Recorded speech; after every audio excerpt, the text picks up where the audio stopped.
Vishnupad Paramahamsa Pravajakacharya Statarasata Shishima Jagat Guru Saraswarupa Ananda Prabhupada Ki Jai. Jai Om Vishnupad Paramahamsa Pravajakacharya Statarasata Shishima. His Divine Grace A.C. Bhaktivedanta Swami Prabhupada Ki Jai. Jai. Ananta Koti Vaishnavinda Ki Jai. Namacharya Haridas Thakur Ki Jai. Prem Shikaho Shri Krishna Chaitanya Prabhu Nityananda Shri Advaita Gadadhar Shri Vasari Gaur Bhakta Vrinda Ki Jai.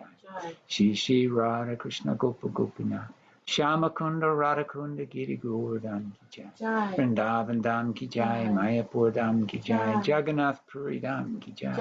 Jamuna Mai Ki Jai. Ganges Mai Ki Jai. Srimati Tulsi Devi Ki Jai. Nitai Gaur's World Mission Ki Jai. All glories to the assembled devotees. All glories to the assembled devotees. All glories to the assembled devotees. All glories to Shishi Guru and Gauranga, Gaur Ananda.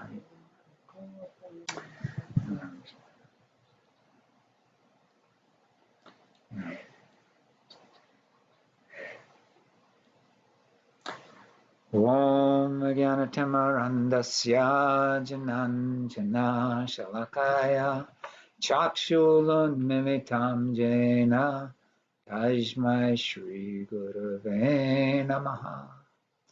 Shri Chaitanya Manubhistam Stapitam Jena Bhutale Swayam Rupa Karamaya Tarati Swapadantikam.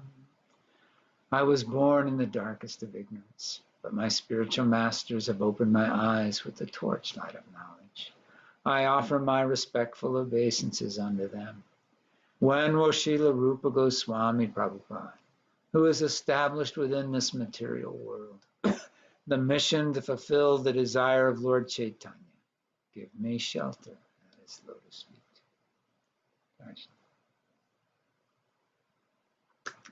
Haribo, namaste, welcome everyone.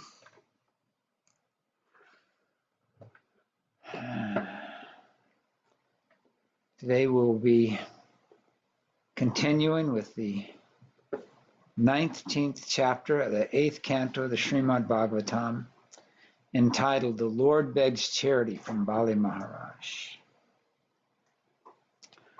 So a quick recap. So the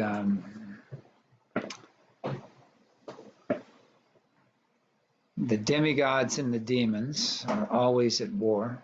They're always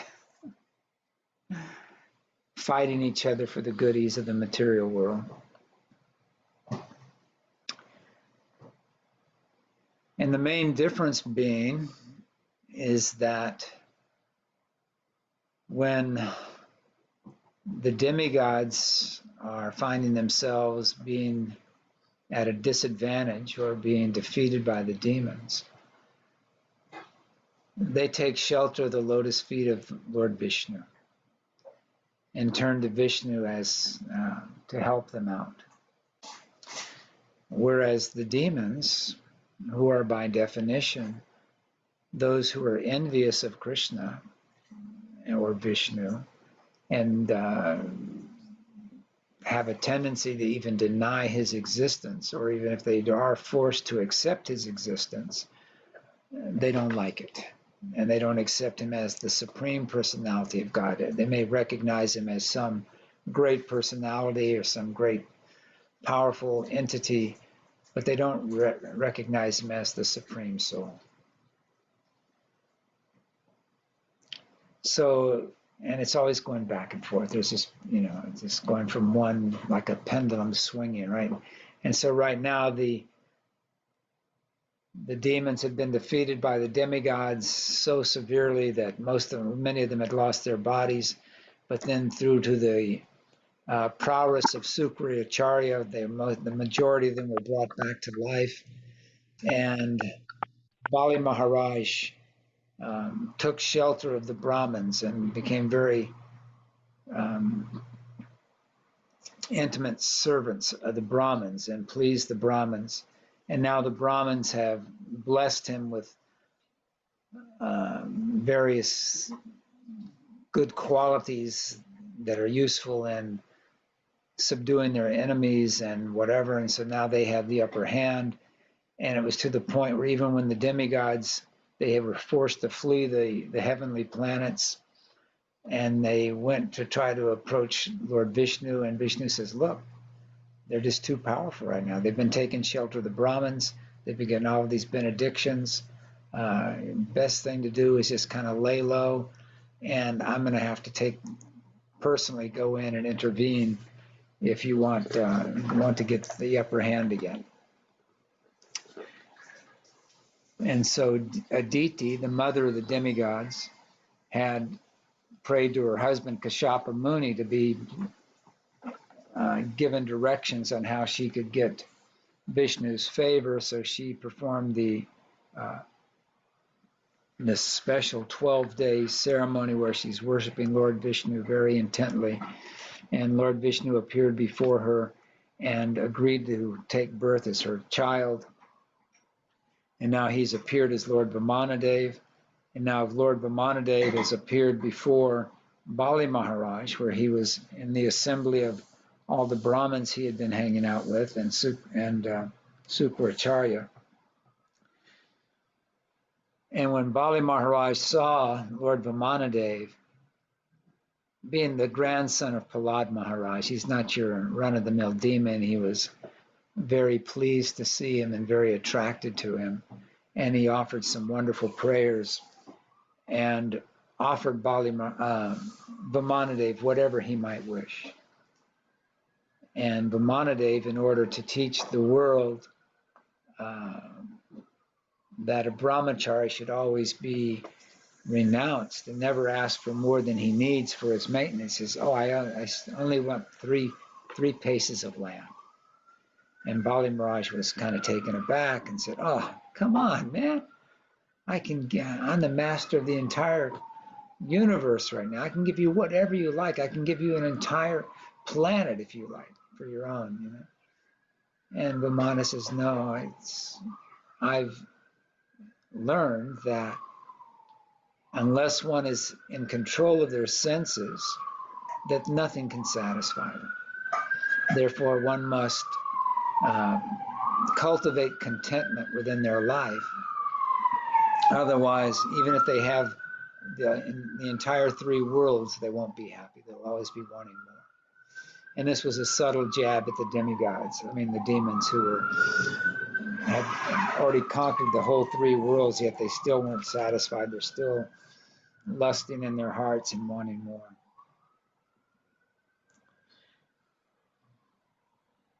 So we're picking up from there. Text 28. Sukadeva Goswami continued, when the Supreme Personality of Godhead had thus spoken to Bali Mahārāja, Bali smiled and told him, all right, take whatever you like. To confirm his promise to give Vāmanadeva the desired land, he then took up his water pot. Understanding Lord Vishnu's purpose, Sukracharya, the best of the learned, immediately spoke as follows to his disciple, who was about to offer everything to Lord Vāmanadeva. Sukracharya said, O son of Virachana, this brahmachari, in the form of a dwarf, is directly the imperishable Supreme Personality of Godhead, Vishnu. Accepting Kashyapa Muni as his father and Aditi as his mother, he has now appeared in order to fulfill the interest of the demigods. You do not know what a dangerous position you have accepted by promising to give him land. I do not think that this promise is good for you. It will bring about harm to the demons. This person, falsely appearing as a brahmachari, is actually the Supreme Personality of Godhead Hari, who has come in this form to take away all your land, wealth, beauty, power, fame, and education. After taking everything from you, he will deliver to Indra, your enemy. Purport by His Divine Grace A.C. Bhaktivedanta Swami Prabhupada. Srila Vishwanath Chakravarti Thakur explains in this regard that the word Hari means one who takes away. If one connects oneself with Hari, the Supreme Personality of Godhead, the Lord takes away all his miseries. And in the beginning, the Lord also superficially appears to take away all his material possessions, reputation, education, and beauty. As stated in Śrīmad Bhāgavatam 10:88-8, Yashatam anugahanam harishaye tad madanashnana sanai. The Lord said to Mahārāja Yudhisthira, the first installment of my mercy toward a devotee is that I take away all his possessions, especially his material opulence, his money. This is the special favor of the Lord toward a sincere devotee. If a sincere devotee wants Krishna above everything, but at the same time is attracted to material possessions, which hinder his advancement in Krishna consciousness, by tactics, the Lord takes away all his possessions. Here, Sukracharya says that this dwarf brahmachari would take away everything. Thus, he indicates that the Lord will take away all one's material possessions and also one's mind. If one delivers his mind to the lotus feet of Krishna, Savai Mana Krishna Paravaradindaya, one can actually sacrifice everything to satisfy him. Although Bali Mahārāja was a devotee, he was attached to material possessions, and therefore the Lord, being very kind to him, showed him special favor by appearing as Lord Vāmana to take away all his material possessions and his mind as well.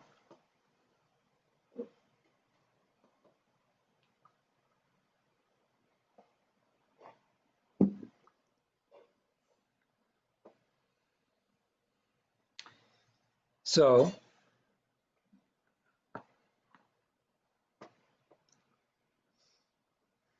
why do material possessions, why are they considered a hindrance in our path back to Krishna?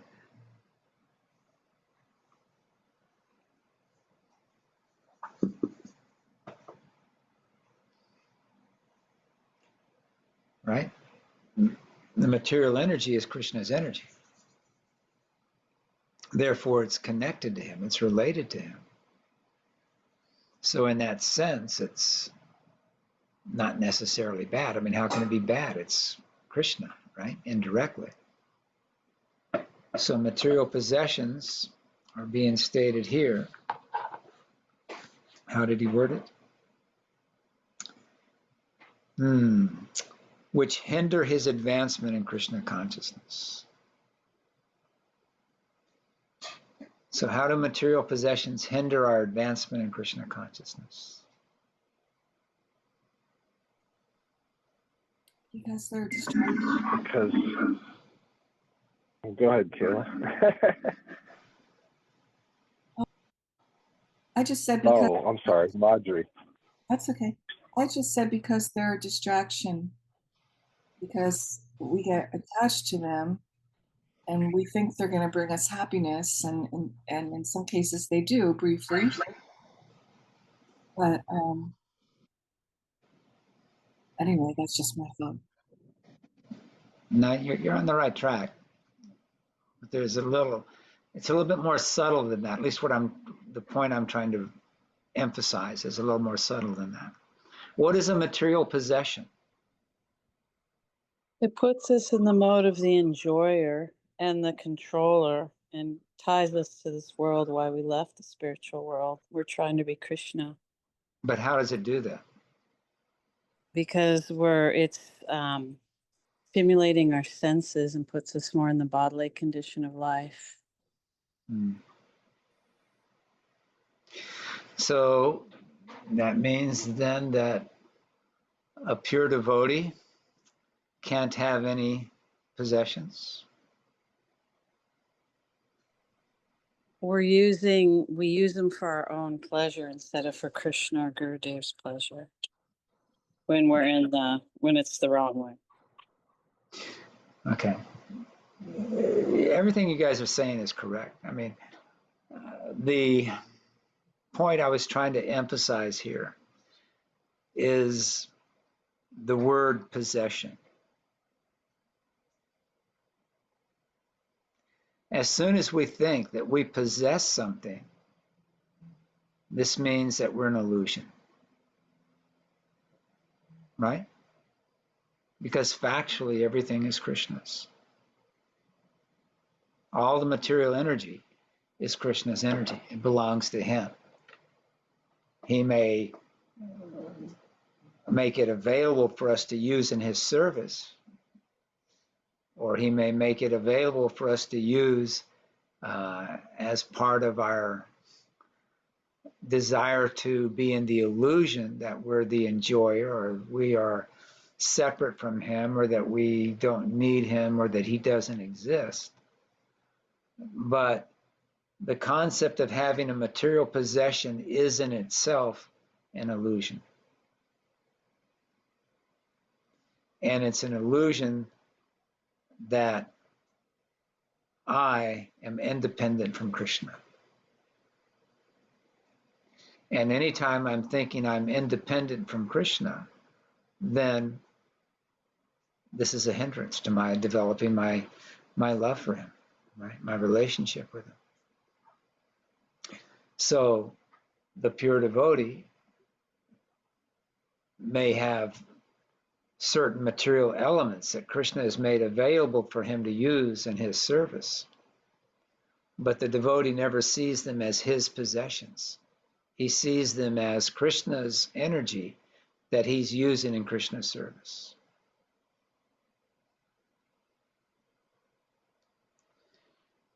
And so to drive that point home, Krishna may sometimes, out of his mercy, forcibly take away those so-called possessions to help the person, the devotee, realize, that was never mine in the first place. Right? And we see it. And what is the most ingrained possession we have?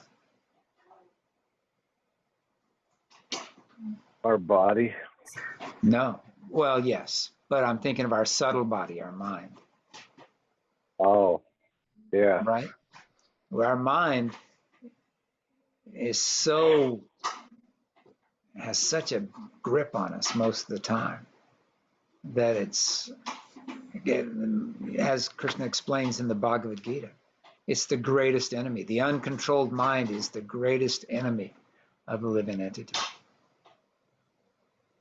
And yet we're thinking it's our greatest possession instead of our greatest enemy. And so Krishna, out of his mercy, can even take away the mind of the devotee. Can you imagine not losing your mind?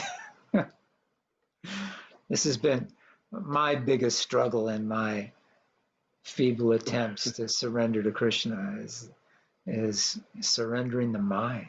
The mind has this real tendency to want to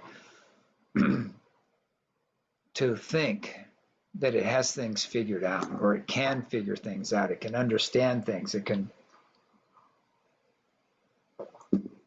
take all this stuff and put it into a context that it can understand. Why do we want to understand things? Prabhupada talks about this in a lot of his lectures. That it is essential that we recognize the inconceivable potencies of Krishna. Because why?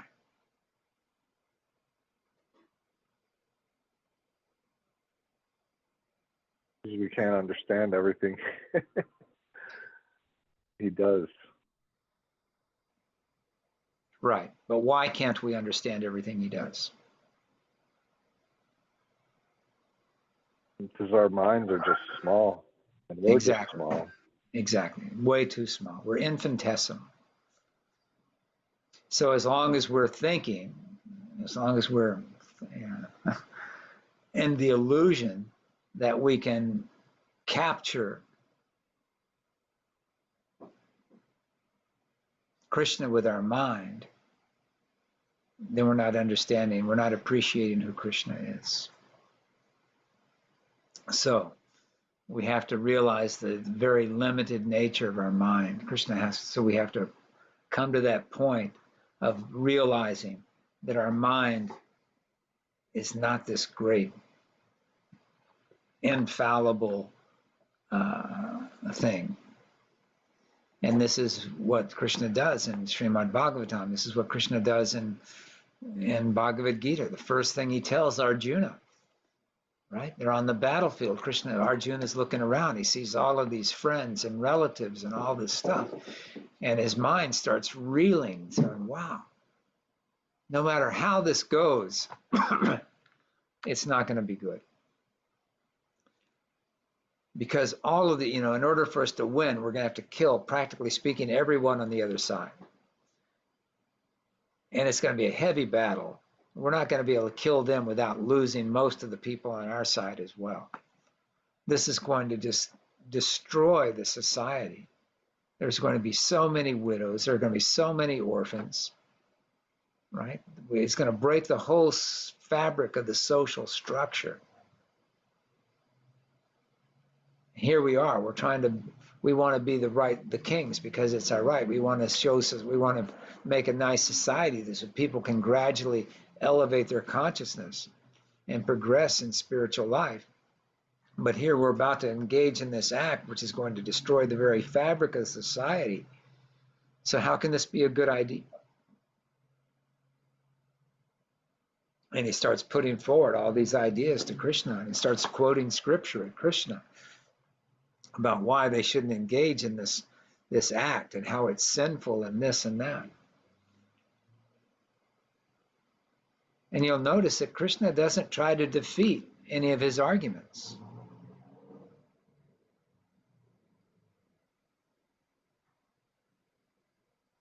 He simply says, while speaking learned words, you are mourning for that which is not worthy of grief. And then lays out the whole foundation of spiritual understanding, You're not the material body, you're not the material mind, you're the eternal spirit soul. You have nothing to do with material energy, right? Lays all this stuff out. But he never goes and directly defeats Arjuna's arguments about how it's going to fracture society and cause all these problems, things like that, And he ultimately tells Arjuna, you have to surrender everything. You have to surrender your mind. You have to accept that you don't really know anything. You have to accept that without accepting, Krishna says, hear from me. Unless you're hearing from me, what does he say? If you're not hearing from me, you will be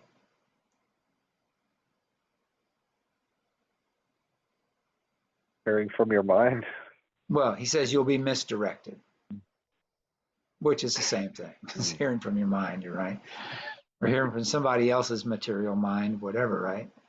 But if you're not hearing from Krishna, or you're not hearing from Krishna's devotee, you're hearing from sources that are going to be misdirecting you. So, this concept, this illusion that I can have possessions in the material world is an impediment to our developing our true relationship with Krishna. Text 33. You have promised to give him 3 steps of land in charity, but when you give it, he will occupy the 3 worlds. You are a rascal. You do not know what a great mistake you have made. After giving everything to Vishnu, Lord Vishnu, you will have no means of livelihood. How then shall you live? Purport. Bali Mahārāja might argue that he had promised only 3 steps of land, but Sukracharya, being a very learned Brahmin, immediately understood that this was a plan of Hari, who had falsely appeared here as a brahmachari. The words Mudha Vatashyate Katham reveal that Sukracharya was a Brahmin of the priestly class. Such priestly Brahmins are mostly interested in receiving remuneration from their disciples. Therefore, when Sukracharya saw that Bali Mahārāja had risked all his possessions, he understood this would cause havoc not only to the king, but also to the family of Sukracharya, who was dependent on Mahārāja Bali's mercy. This is the difference between a Vaishnava and a Smarta Brahmin. A Smartan Brahmin is always interested in material profit, whereas a Vaishnava is interested only in satisfying the Supreme Personality of Godhead. From the statement of Sukracharya, it appears that he was, in all respects, a Smartan Brahmin interested only in personal gain.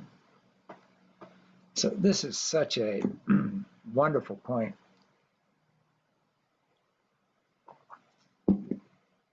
And Bhaktivedanta Swami Prabhupada's making here about the difference between a Smarta Brahmin and a Vaishnava.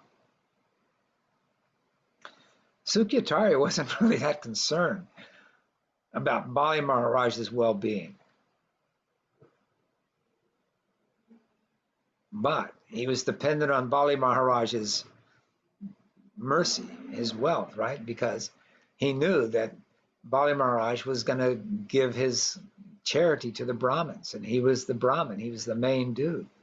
But if Bali Mahārāja gave everything to Lord Vāmanadeva and Vāmanadeva took everything away, Bali wasn't going to have anything to give to Sukracharya.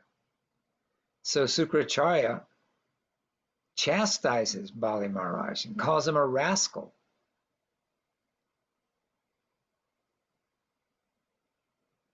He says, hey, you're not the only one that's riding in this boat. All the demons, we're all dependent on you, right? You've been put in this position of being the king of the demons. We've all agreed to follow you and support you in this campaign to take over the heavenly planets and everything else. But now you're giving it all up without a fight? You're not honoring our sacrifice. You're not thinking about anyone else but your own. You're not thinking clearly here. You're being a jerk, Bali. You know, got to think of someone besides yourself here. Got to think about me. Whereas the Vaishnava is only concerned with the actual welfare of all living entities. And why is the Vaishnava only concerned with the welfare of other all the living entities? Because he's the representative of Krishna. And Krishna loves all of his children unconditionally. And his taking everything away from the demons and giving it back to the demigods isn't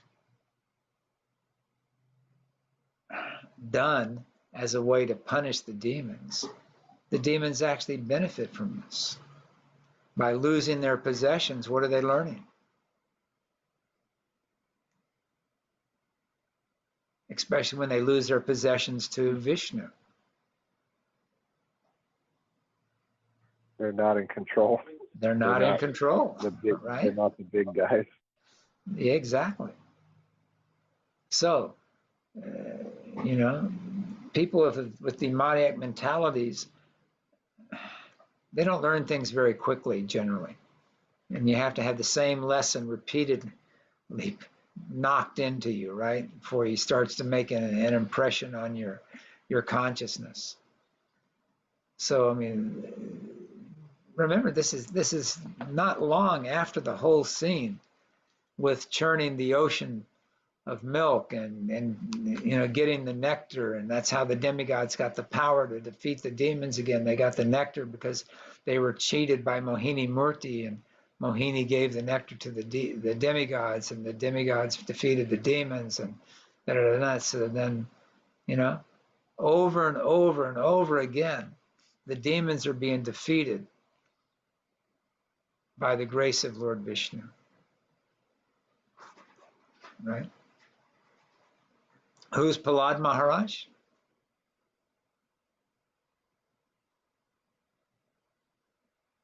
He's the son of Hiranyakashipu, who was the brother of Hiranyaksha, who were both killed by Lord Vishnu, incarnations of Lord Vishnu.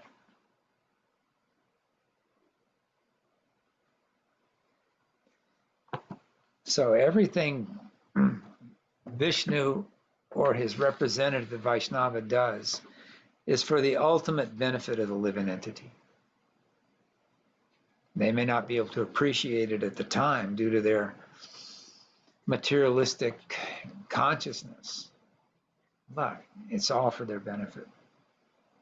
And this is why we can actually surrender our hearts and surrender our life to the pure Vaishnava spiritual master, because he has our well-being at his heart.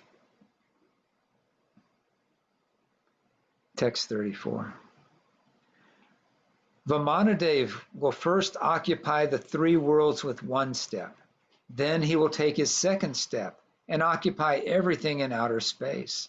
And then he will expand his universal body to occupy everything. Where then will you offer him the third step? Purport. Sukracharya wanted to tell Bali Mahārāja how he would be cheated by Lord Vāmana. You have promised 3 steps, he said, but with only 2 steps, all your possessions will be finished. How then will you give him a place for his third step? Sukracharya did not know how the Lord protects his devotee. The devotee must risk everything in his possession for the service of the Lord, but he is always protected and never defeated. By materialistic calculations, Sukracharya thought that Bali Mahārāja would under no circumstances be able to keep his promise to the brahmachari, Lord Vāmanadeva. So that's such a nice point. The devotee must risk everything in his possession for the service of the Lord.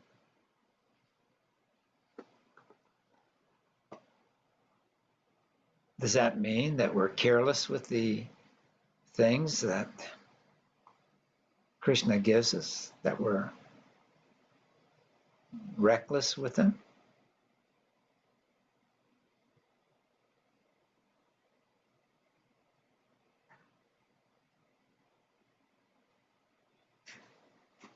When Bhaktivedanta Swami Prabhupada first came to the Western world, he had very little in the way of facility. He brought his trunk full of books, the first three volumes of the Śrīmad Bhāgavatam.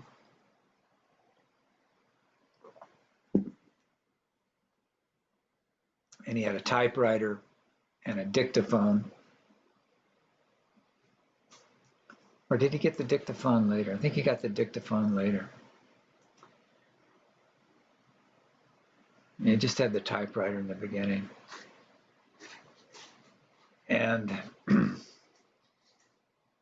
even though he was living in the Bowery, which is a very low rent district in New York, it's where all the drunks and drug addicts and people hang out because they don't have any money and things are cheap there. And his place got broken into and his typewriter got stolen.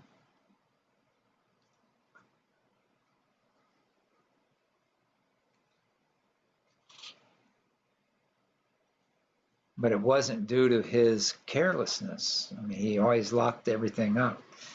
He had a little box that he locked up his whatever little money he had in. He'd always lock it up and keep it very carefully because he considered it was Krishna's money. And every time he spent anything, he accounted for it. He had a little book where he would keep an account. And some of the entries, like today, banana, 15 cents or something like that. And he would report to Krishna every day, today I collected this much money and I spent this much money on this. And because he didn't see any of it as his own. He always saw it as Krishna's energy and Krishna's possessions that he was there to caretake.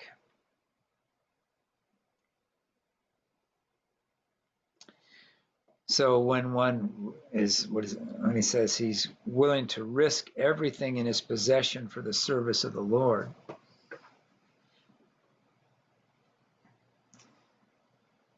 that means on a different level where Bali Mahārāja is externally in the body of a demon, but he's a devotee. And so he has to please, the devotee feels he has to please Krishna. That's his life. And so in the Bali Mahārāja is appreciating Lord Vāmanadeva, and he says, yes, I have to give you everything. I have to risk everything for your service. And likewise, we have to be in the same kind of consciousness where we're understanding that, yes, I do my best to protect the energy Krishna has provided for me to use in his service. But ultimately, Krishna can take anything away, or he can give me whatever he wants to give me. But no matter what he does, it's all for my welfare. Text 35. You will certainly be unable to fulfill your promise, and I think that because of this inability, your eternal residence will be in hell. Learned scholars do not praise that charity which endangers one's own livelihood. Charity, sacrifice, austerity, and fruitive activities are possible for one who is competent to earn his livelihood properly. They are not possible for one who cannot maintain himself. Therefore, one who is in full knowledge should divide his accumulated wealth in 5 parts: for religion, for reputation, for opulence, for sense gratification, and for the maintenance of his family members. Such a person is happy in this world and in the next. Purport. The Shastras enjoin that if one has money, one should divide all that he has accumulated into 5 divisions: 1 part for religion, 1 part for reputation, 1 part for opulence, 1 part for sense gratification, and 1 part to maintain the members of his family. At present, however, because people are bereft of all knowledge, they spend all their money for the satisfaction of their family. Srila Rupa Goswami taught us by his own example, by using 50% of his accumulated wealth for Krishna, 25% for his own self, and 25% for the members of his family. One's main purpose should be to advance in Krishna consciousness. This will include dharma, artha, and kama. However, because one's family members expect some profit, one should also satisfy them by giving them a portion of one's accumulated wealth. This is a Shastric injunction.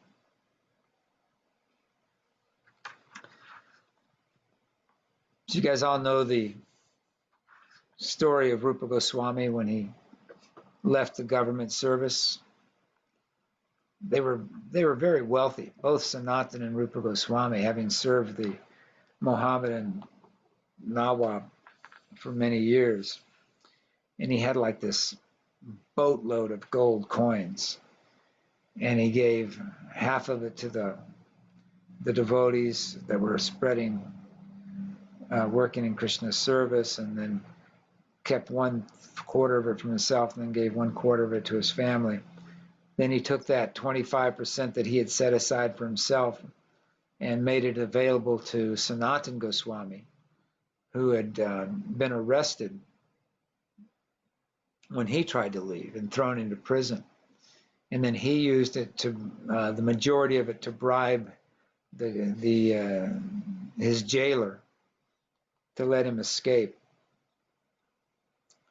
And he had one gentleman that with him to help him, and so then they escaped, gave him the money, and then they left, and they got to the hotel, to this one place where they were staying, and somehow Sanatana Goswami figured out that this person who was traveling with him had kept aside, I don't know, was it 5 gold coins or 10 gold? I forget how many it was.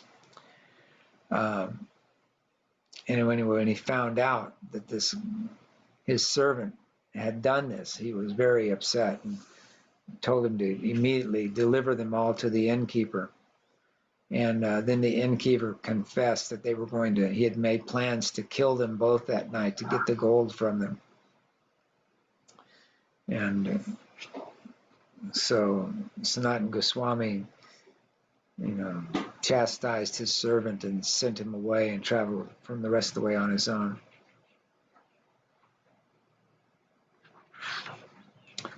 Text 38. One might argue that since you have already promised, how can you refuse? O best of the demons, just take from me the evidence of the Bhavreya Shruti, which says that a promise is truthful, preceded by the word Om, and untruthful if not. The Vedas enjoin that the factual result of the tree of the body is the good fruits and flowers derived from it. But if the bodily tree does not exist, there is no possibility of factual fruits and flowers. Even if the body is based on untruth, there cannot be factual fruits and flowers without the help of the bodily tree. Purport. This sloka explains that in relation to the material body, even the factual truth cannot exist without a touch of untruth. The Mayavadis say, Brahma Satyam Jagat Mritam. Jagan Mritya. The spirit soul is truth, and the external energy is untruth. The Vaishnava philosophers, however, do not agree with the Mayavadi philosophy. Even if, for the sake of argument, the material world is accepted as untruth, the living entity, entangled in the illusory energy, cannot come out of it without the help of the body. Without the help of the body, one cannot follow a system of religion, nor can one speculate on philosophical perfection. Therefore, the flower and fruit, pushpa phalam, have to be obtained as a result of the body. Without the help of the body, that fruit cannot be gained. The Vaishnava philosophy therefore recommends Yutra Vyagra. It is not that all attention should be diverted for the maintenance of the body, but at the same time, one's bodily maintenance should not be neglected. As long as the body exists, one can thoroughly study the Vedic injunctions, and thus, at the end of life, one can achieve perfection. This is explained in Bhagavad Gita 8.6. Yam yam vapi smaram bhavai tajati anti kevalam. Everything is examined at the time of death. Therefore, although the body is temporary, not eternal, one can take from it the best service and make one's life perfect. So this is why it is such a big sin to commit suicide. Krishna has provided us with this material body for our benefit. He provides it for us because we want to be in the illusion that we're separate from him, yes. But he sets everything up in such a way that through the maintaining the body, we can learn lessons that will actually bring us back to him. And so he sets up the Vedic culture, he sets up the parampara system, he sets up scripture, he sets up all these things so that if one lives according to the Vedic injunctions, then just through the course of maintaining one's body and living in society, that one gradually becomes elevated to the point of spiritual perfection. But in order to do that, one has to maintain the body. So the body is seen as a very important tool. and it must be maintained. And if one, therefore, out of frustration kills the body, or out of neglect, doesn't take care of the body, and it gets killed due to his carelessness, this is considered a very sinful activity, and one has to live in a ghostly body for X amount of time in order to make up for that activity. But the main point is that Krishna has arranged everything so perfectly that simply by living our life, we can gradually become more and more purified. And then when the Vaishnava Acharya comes and attracts us to Krishna, to Krishna's service through his teachings and his activities and his example and his love, then we can make huge progress. And then we can actually dedicate everything in the body, in our life, in Krishna's service, and everything can become not only a means of purification, you can actually come to the point of being in the spiritual world while still living in the material world. Because all of your activities become dovetailed in Krishna's service. Then there's no difference between being in the material world and being in the spiritual world. Yes, this material body will perish, but you, the spirit soul, are linked up with Krishna through that service. And you will not be disturbed by the destruction of the material body. And you will actually be satisfied by that service and no longer being pushed and pulled by lusty desires that take you from one hellish condition to another. Text 40.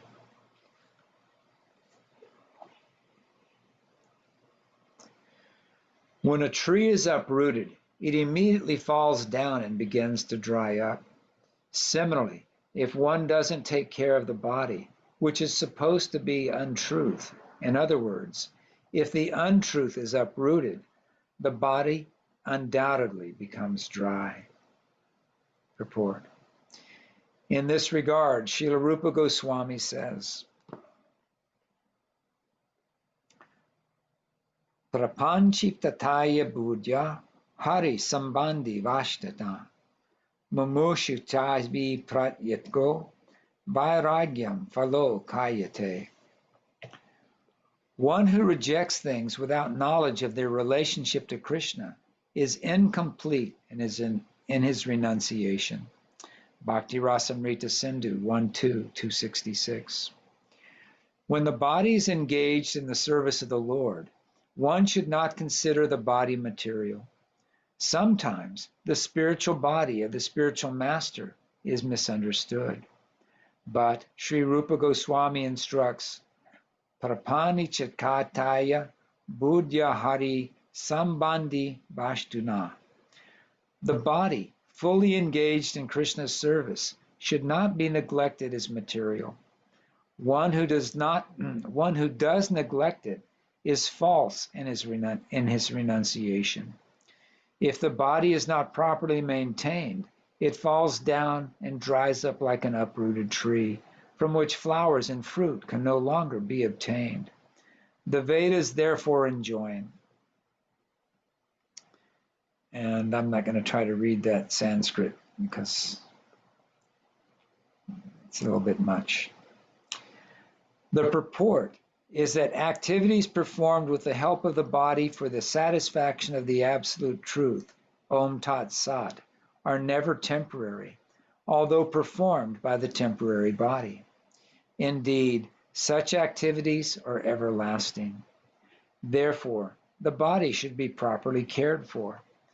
Because the body is temporary, not permanent, one cannot expose the body to being devoured by a tiger or killed by an enemy.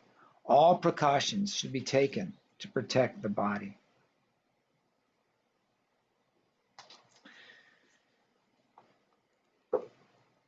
So when Sanatana Goswami escaped from the Muslim ruler and he made his way to Lord Chaitanya, then he was sent by Lord Chaitanya to Vrindavan. He wanted to go visit Lord Chaitanya again in Jagannath Puri. But Sanatana Goswami was feeling that he was such a fallen soul because he had spent so many years in the service of the Mohammedan ruler that he didn't want to travel on the main roads when he got near Jagannath Puri, because he thought, oh, the devotees of Lord Jagannath, the servants of Lord Jagannath travel on these roads and I don't want to contaminate them. So he took back roads and went through the forest and different things. And because of that, he didn't have much facility and he was trying to maintain himself by just drinking out of whatever bodies of water he came across. And consequently, his body contracted a disease which resulted in these painful oozing sores all over his body. And he was just, his body was miserable. He was just all these itching, oozing sores. And not only that, not only was he in physical distress from this, but also he was even more contaminated and had to be more careful not to come in contact with anyone who was trying to serve Lord Chaitanya or serve Lord Jagannath. And what made it even worse was that Lord Chaitanya kept seeking him out. And not only would Lord Chaitanya would seek him out, he would embrace him. And and Sanatana Goswami was just mortified that the pus and stuff coming out of his sores was touching the body of Lord Chaitanya, and he just felt like he was the biggest offender and that he was surely couldn't be a good situation. And so without telling anyone anything, he decided that during the Rath Yatra festival that his body wasn't fit for devotional service, that he was just being an offender. It was causing him to commit all these offenses to Lord Chaitanya and the servants of Lord Jagannath. So he decided within his mind he was going to take that body and he was going to give it up by casting it under the wheels of Lord Jagannath's cart and have it crushed, so that he could be freed from that body and stop being such an offender in that way. And so he had this plan within his mind. And shortly after that, Lord Chaitanya, just out of the blue, chastised him, saying, this plan of yours to commit suicide is a very bad plan. He says, I have much work to do through your body. You have surrendered your body to me. You've given it to me, and now you're trying to take it back. So that's a very bad idea. He said, first off, you must understand that there's no material. So Sanatan tried to counter with, oh, but my Lord, this body is such a mess that there's no way I can engage in your service with this body in the way it is. Lord Chaitanya says, no, there's no material qualifications for rendering devotional service. And that, you have to understand that if your body is going through something, it's the Lord's desire that it go through that thing. And then he forcibly embraced Sanatana Goswami again. And just, of course, Sanatana was again mortified that, and Lord Chaitanya said, don't think that this is bothering me. He said, just like the mother cleans up the stool of her child, she's not bothered by it. It's all part of a loving exchange. But then after that last embrace by Lord Chaitanya, all of Sanatana Goswami's sores disappeared and his body became healthy again. So we just, again, another pastime of Lord Chaitanya where you never,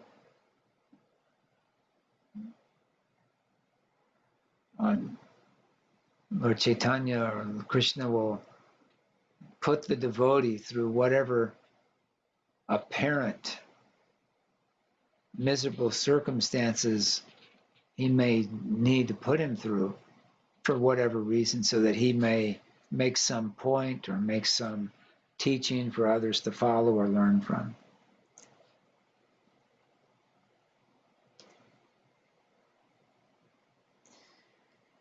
So you have to maintain the body.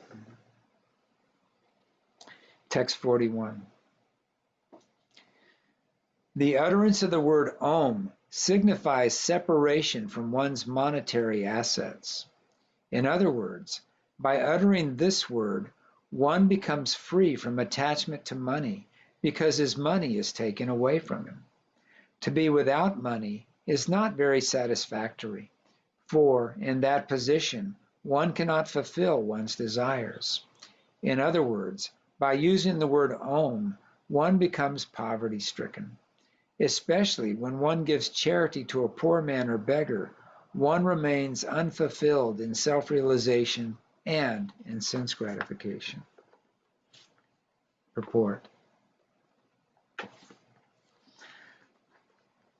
Mahārāja Bali wanted to give everything to Vāmanadeva, who had appeared as a beggar.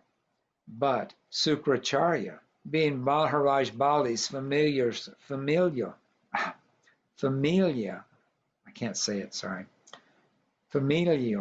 spiritual master in the line of seminal succession,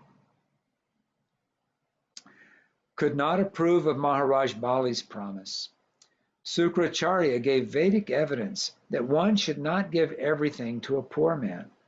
Rather, when a poor man comes for charity, one should untruthfully say, "Whatever I have given you, I have no more." It is not that one should give everything to him. Actually, the word Om is meant for Om Tat Sat, the absolute truth. Omkara is meant for freedom from all attachment to money, because money should be spent for the purpose of the Supreme. The tendency of modern civilization is to give money and charity to the poor. Such charity has no spiritual value, because we actually see that although there are so many hospitals and other foundations and institutions for the poor, according to the three modes of material nature, a class of poor men is always destined to continue. Even though there are so many charitable institutions, poverty has not been driven from human society. Therefore, it is recommended here, Bhikshave sarvam om karvam nashlam karmena katmane. One should not give everything to the beggars among the poor. The best solution is that of the Krishna consciousness movement.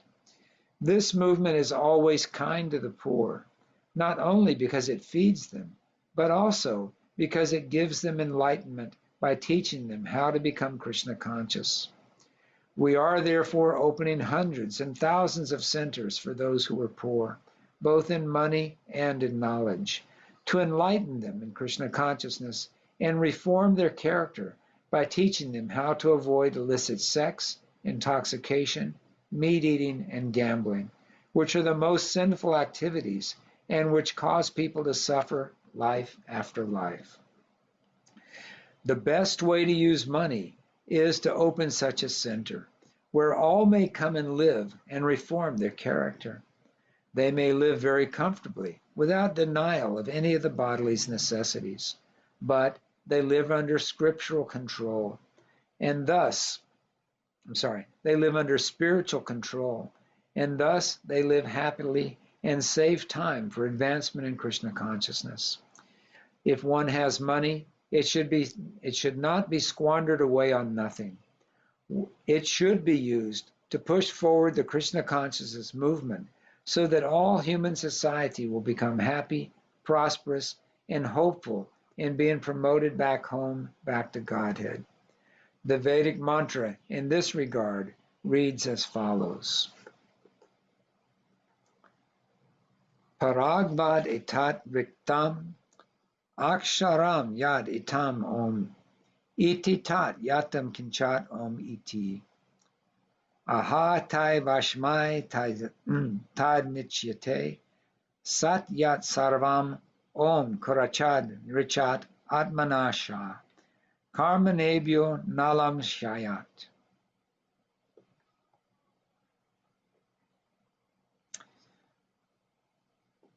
So in this purport, Bhaktivedanta Swami Prabhupada makes some really important points. The materialists tend to think that people are poor because there's a lack of money. And there's a lack of facility. Ultimately, that God is not providing for his children.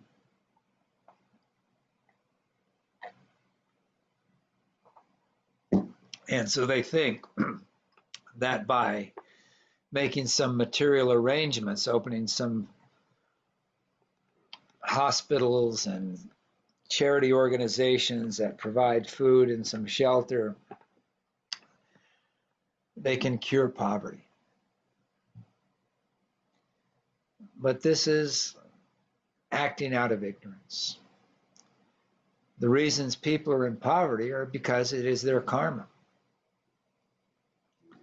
It's their karma because they've been acting foolishly and they've been acting out of ignorance, and therefore they're being put into that position to help them learn how that they've been doing things wrong and they need to change in order to try to come to an actual happy condition. So by simply throwing money at the poor isn't going to solve the problem. Especially if you give money to a beggar on the street, most likely they're going to misuse it. They're going to use it to further implicate themselves in material misery, either through buying intoxicating substances or purchasing meat or other unclean things. They're going to just further implicate themselves in the material world and in material suffering.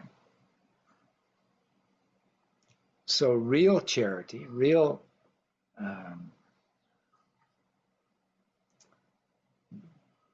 benefit, the only way to actually benefit the poor is to do what the Vaishnavas do. They open centers where they can give people prasadam, spiritual food, which will help purify their consciousness. They give them good instruction on their actual identity, their actual position, and their actual function.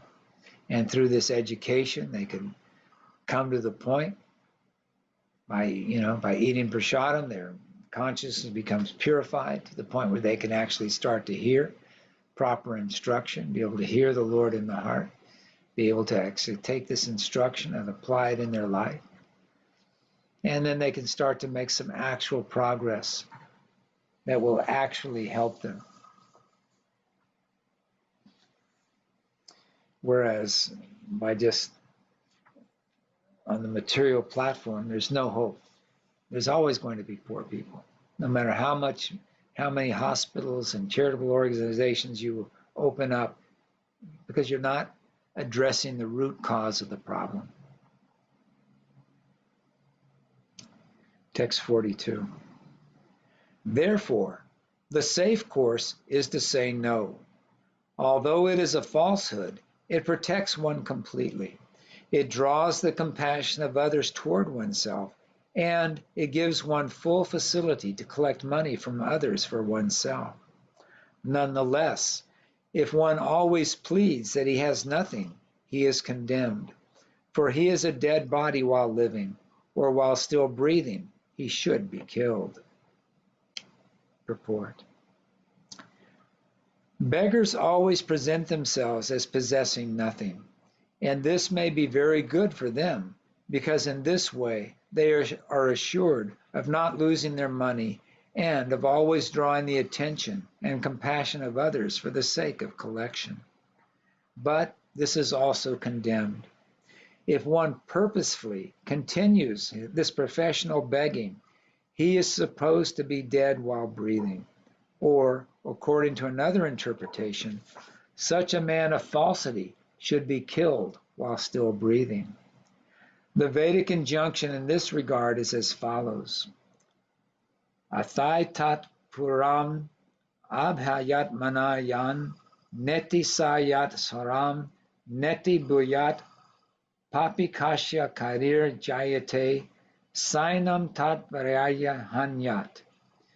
If one continuously poses himself as possessing nothing and collects money by begging, he should be killed. Sainam tatraiva hanyat.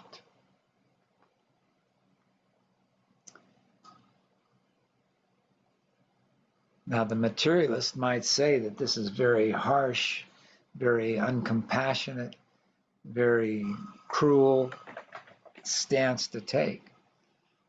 But it's simply because they're in ignorance.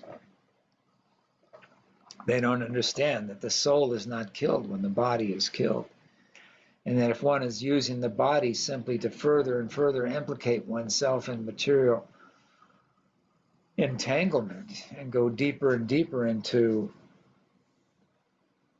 lower levels of consciousness, that at a certain point, taking that body away from them is actually the only beneficial thing that can be done for them. Text 43. In flattering a woman to bring her under control, in joking, in a marriage ceremony, in earning one's livelihood, when one's life is in danger, in protecting cows and Brahminical culture, or in protecting a person from an enemy's hand, falsity is never condemned.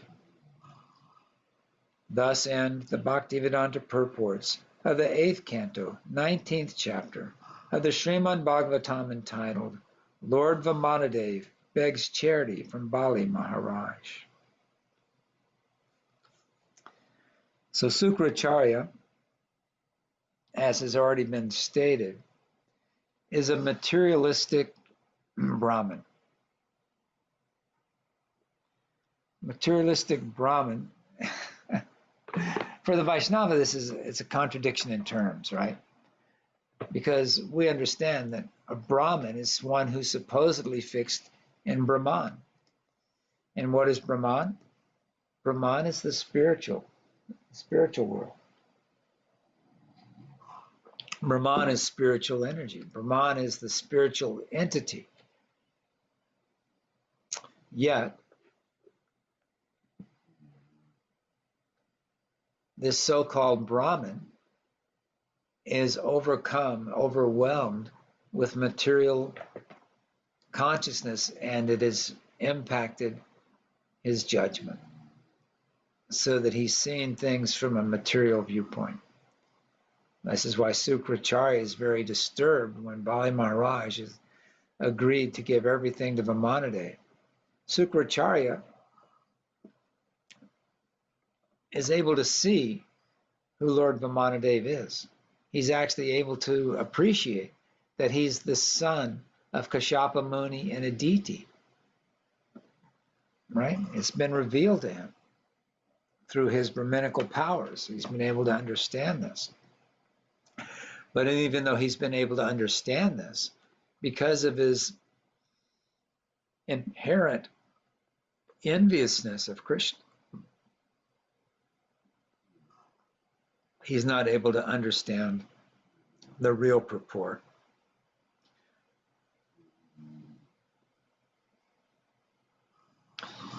He's not able to understand where that Bali Mahārāja is giving everything to Lord Vāmanadeva is actually for everyone's benefit. He just can't appreciate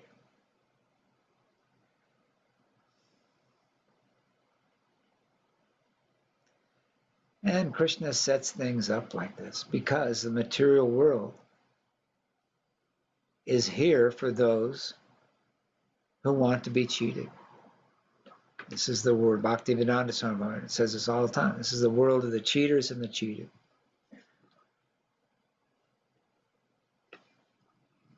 If you're not being cheated, it's because you're busy cheating someone else. It's kind of, that's what it's for.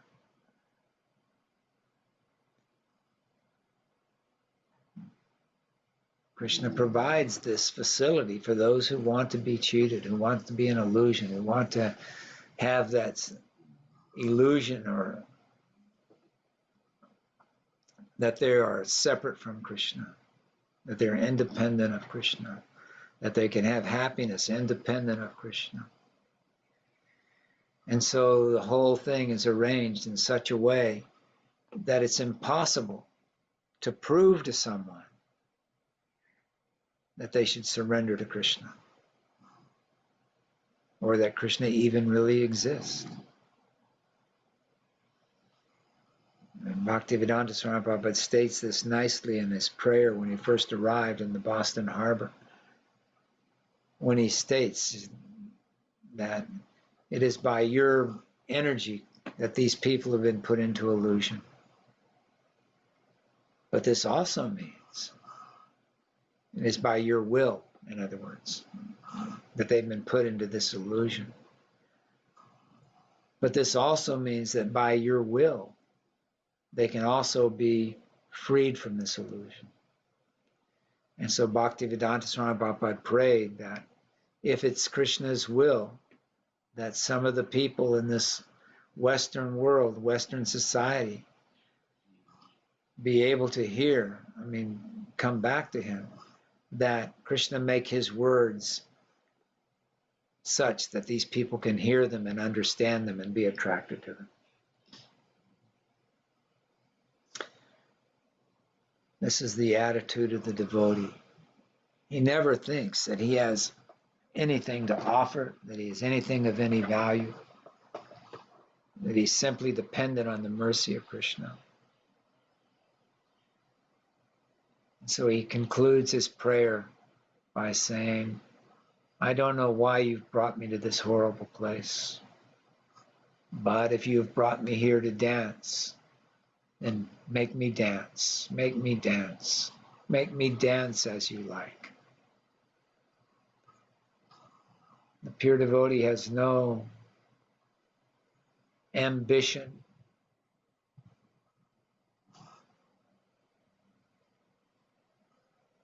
to become a great anything, even a great preacher. He simply sees himself as a humble, insignificant servant of Krishna. And he actually signed that prayer, the most insignificant beggar, A.C. Bhaktivedanta Swami.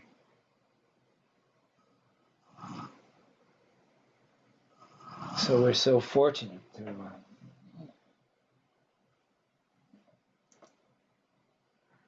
not only come in contact with the pure devotees of Krishna, but to actually have some degree of appreciation. We're listening to a lecture from Srila Prabhupada the other day, and he was explaining that seeing Krishna is easy. Seeing God is easy. Because everything is God's energy. You look around the material world, everything you see is Krishna's energy. It's an expansion of Krishna in that regard. You are seeing Krishna, in a sense, by seeing the material world.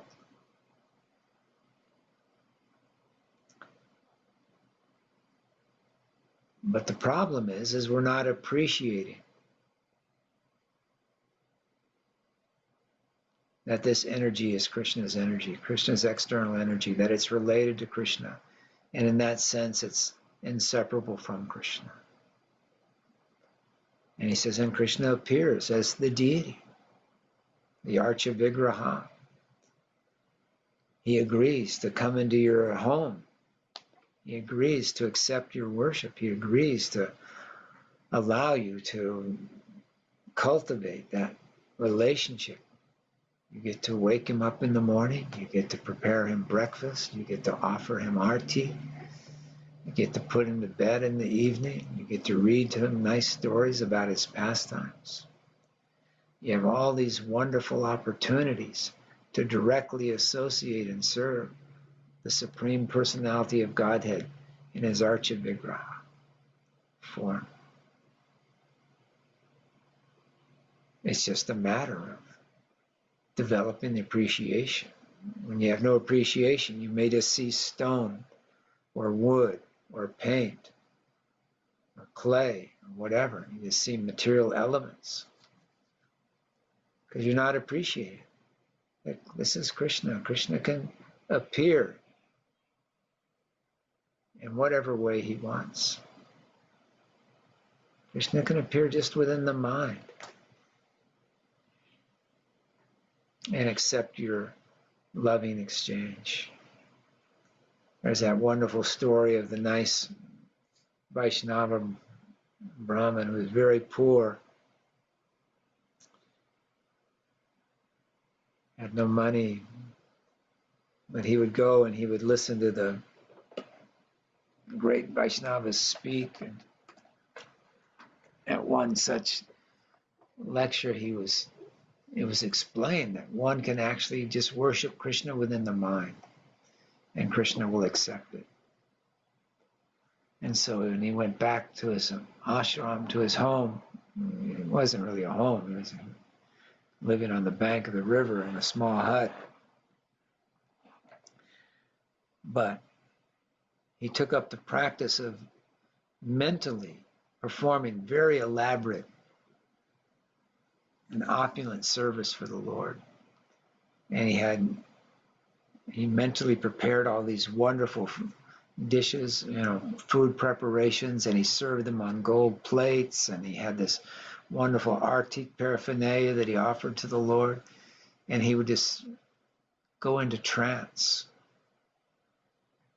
as he was, he got so immersed in this serving Krishna within his mind that one time he was offering sweet rice to Krishna.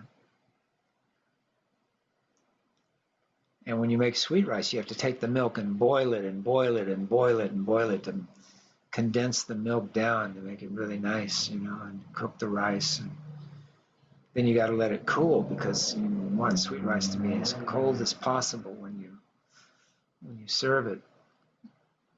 And so he wanted to test to see if the rice had cooled down enough to offer it. And he touched the pot of sweet rice, and it was still so hot that it burned his finger. And it burned his finger so badly that it broke his trance. And when he came out of his trance, he looked down and his finger was actually burned. It was all red and blistered and whatever. And he was just astounded. Meanwhile, Krishna was enjoying with one of his queens in the spiritual world, and he started laughing. And his queen says, "What's so funny?" And he explained what he had done to the Brahmin. And then he sent an airplane to go down and pick him up and brought him back to the spiritual world. So even just by worshiping Krishna on that platform, offering things within the mind, he was able to obtain perfection. Oops, sorry, it's gone late again, sorry. That reminds me of what we heard a little while back, that we should offer Krishna a nice place to sit and a garland and some water in our heart every day. Ah, where'd you hear that? That's nice. Oh, it was on a VG Mm, a while back. okay. Thanks for reminding us of that. Okay. I'll chant for a couple of minutes. Haribol, everyone. Thank you. Haribol. Haribol.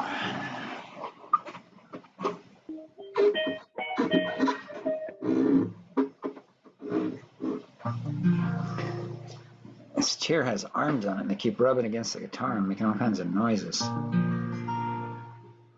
Nama Om Vishnu Padaya Krishna Prastaya Bhutale Shimate Sira Svarupananda Paramahamsa Ite Namine Nama Om Vishnu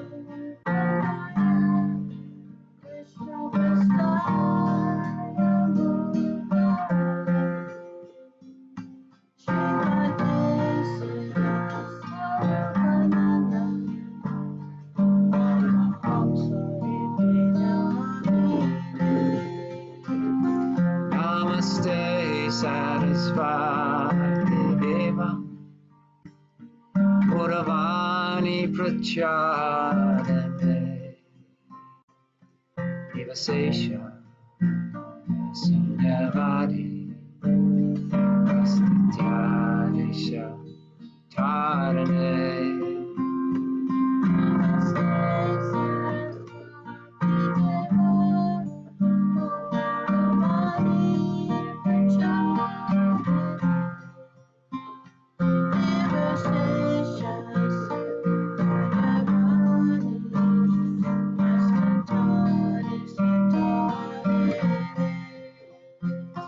Vaja Shri Krishna Chaitanya Prabhu Nityananda Shri Advaita Gadadhar Vasudeva Bhaktavinda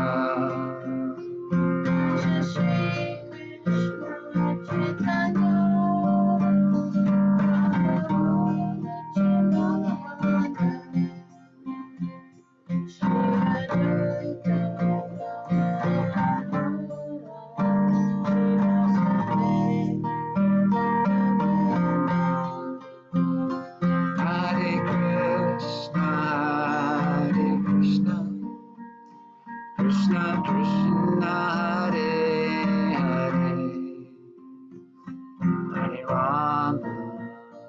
Hare Rama, Rama, Hare Hare.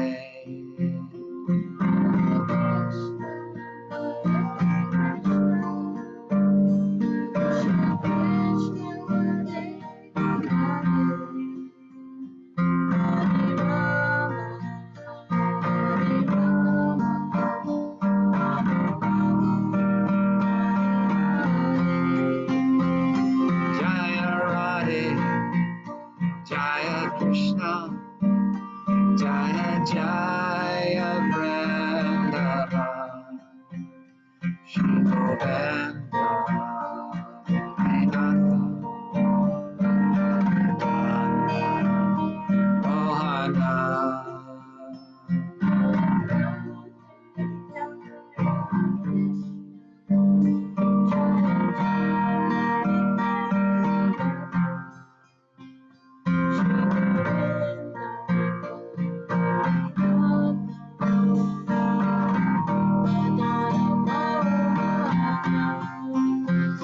Jaya Jaya Śrīmad Bhāgavatam Jaya Jaya Gurudev Jaya Jaya Śrīmad Bhāgavatam